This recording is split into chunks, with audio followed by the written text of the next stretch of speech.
एक पौराणिक कथा के अनुसार एक बार की बात है, वैकुंठ लोक में भगवान विष्णु के पास देवर्षि नारद गए और भगवान से जिज्ञासा प्रकट की। वह बोले कि हे भगवान, मैं आपके नाम की महिमा जानना चाहता हूँ। भगवान ने कहा कि मेरे नाम की महिमा जानना चाहते हो तो मृत्यु लोक में जाओ और किसी कीड़े के सम्मुख जाकर मेरे दिव्य नाम का उच्चारण करो। नारद जी मृत्युलोक में गए और देखा कि एक कीड़ा अपनी स्वाभाविक गति से रेंग रहा है। नारद जी ने उसके सम्मुख भगवान के दिव्य नाम का उच्चारण किया, नारायण नारायण, और कीड़ा उसी क्षण मर गया।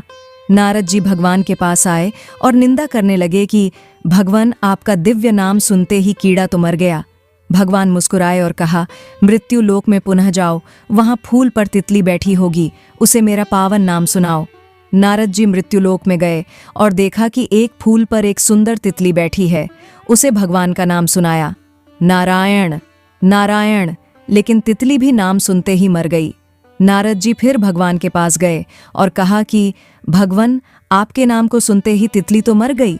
भगवान ने कहा कि कोई बात नहीं, इस बार एक हिरण के बच्चे को मेरा पवित्र नाम सुनाओ।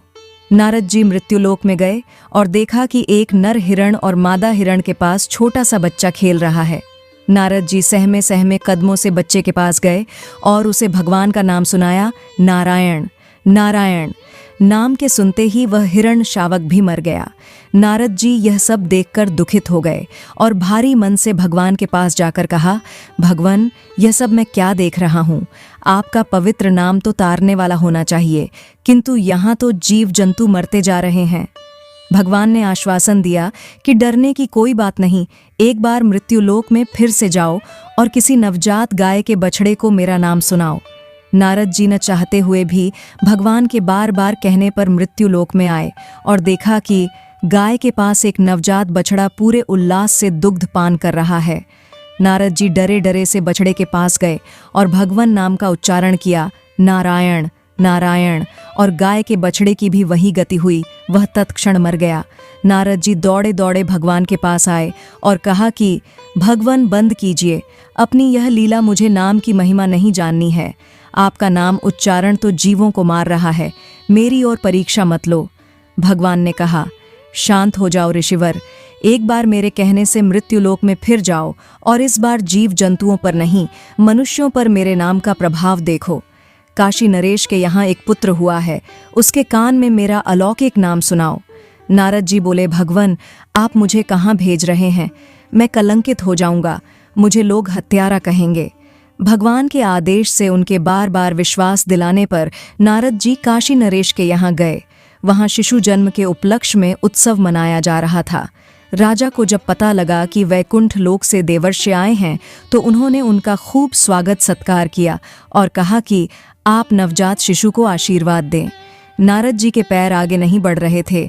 भय से व्याकुल वे शिशु के समीप गए और उसके कान में दिव्य भगवान नाम का उच्चारण किया, नारायण नारायण। नारद जी ने जैसे ही नाम सुनाया, शिशु ने बोलकर नारद जी को प्रणाम किया। नारद जी अत्यंत आश्चर्यचकित एवं गदगद होकर बोले कि बालक, तुम कौन सी शक्ति से बोल रहे हो? उसने कहा, हे महर्षि, क्या आपने प्रभु के दिव्य नाम की महिमा एवं शक्ति नहीं पहचानी है?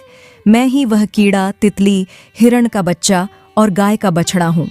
प्रभु नाम से मैं सहज ही प्राण त्याग रहा था और आज मनुष्य जन्म में आया हूँ। नारद जी के सब संशय दूर हो गए। उन्हें नाम की अलौकिक शक्ति का ज्ञान हो गया और वह बार बार भगवान का धन्यवाद करने लगे।